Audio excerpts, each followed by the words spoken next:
நீ என்ன கஷ்டப்பட்டாலும் பரவாயில்லை, கடன் எடு, பெருநாளைக்கு உடுப்படு. அந்த கடனை கட்டுவதற்காக 5 வருடங்கள் உழைப்பார். கடன் எடுத்து உடுப்பா. பெருநாளைக்கு புது உடுப்பு தான் போடணும். எங்க இருக்குது மார்க்கத்துல? இருக்கிற ஆடைகளை ஒரு 10-20 வருஷத்துக்கு முன்னால போய் பாருங்க, 40-50 வருஷத்துக்கு முன்னால போய் பாருங்க.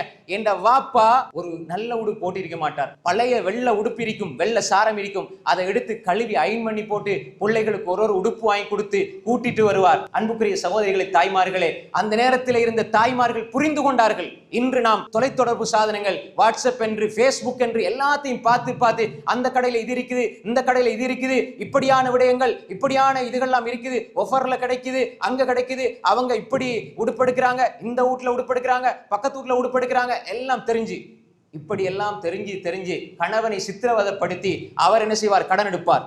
இந்த நோன்பு அடுத்த நோன்பு வரை கடனை கொடுக்காமல் இருப்பார். ஆனால் யார் கடனாளி ஆக்குனது? மனைவி. அதே மனைவி சொல்லி இருந்தால், எங்களுக்கு இந்த முறை உடுப்பு தேவையில்லை, அல்லது இப்ப உங்களுக்கு கஷ்டமா இருக்குது, அடுத்த முறை பார்த்துக்கொள்வோம், நீங்க கொஞ்சம் பொறுமையாயிருங்க, நாங்களும் பொறுமையாயிருப்போம். பிள்ளைகளையும் கூப்பிட்டு, வாப்பா பாருங்க எவ்வளவு கஷ்டப்படுறாரு, வாப்பா உங்களுக்காக வேண்டி தான் உழைக்கிறாரு, காலையில போனாரு, இரவையில வாராரு, இப்படியெல்லாம் யாருக்கா கஷ்டப்படுறாரு?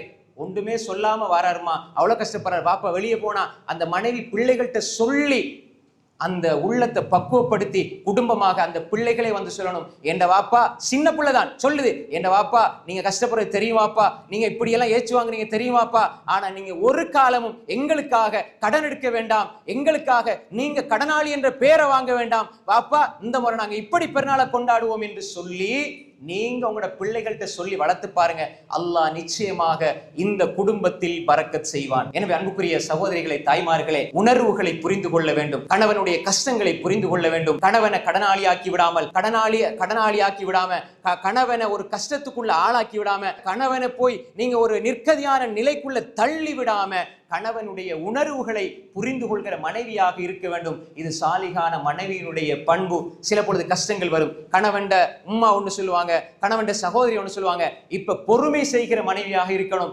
எந்த கட்டத்திலையும் கணவனை விட்டு கொடுக்காத ஒரு நன்றி உள்ள மனைவியாக இருந்தால், அல்லாஹ்வுடைய தூதர் ஸல்லல்லாஹு அலைஹி வஸல்லம் சொன்னார்கள், அஜபல் அம்ரில் முஃமின், முஃமினுடைய காரியம் ஆச்சரியத்துக்குரியது.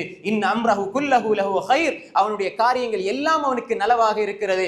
இன் அஸாபத்து ஸர்ரா, அவனுக்கு நல்லது வந்து விட்டால், ஒரு மனைவிக்கு நல்லது கிடைத்து விட்டால், ஷக்கர, அவர் நன்றி செலுத்துவாள், அல்லாஹ்வுக்கும் கணவனுக்கும் நன்றி செலுத்துவாள், வகான கைரல் லஹு, அது அவளுக்கு நலவாக ஆகிவிடும். வைன் அஸாபத்து லர்ரா, அவளுக்கு ஏதாவது கஷ்டம் ஏற்பட்டால், சபர, அவள் பொறுமை செய்வாள், வகான கைரல்லா, அது அவளுக்கு நலவாக ஆகிவிடும். வலைஸ ஸாலிக அது முஃமினை தவிர வேற யாருக்கும் சாத்தியமாகாது. அப்படிப்பட்ட ஒரு சாலிகான மனைவியாக வாழ்ந்தால் உங்களுடைய காரியம் ஆச்சரியத்துக்குரியதாக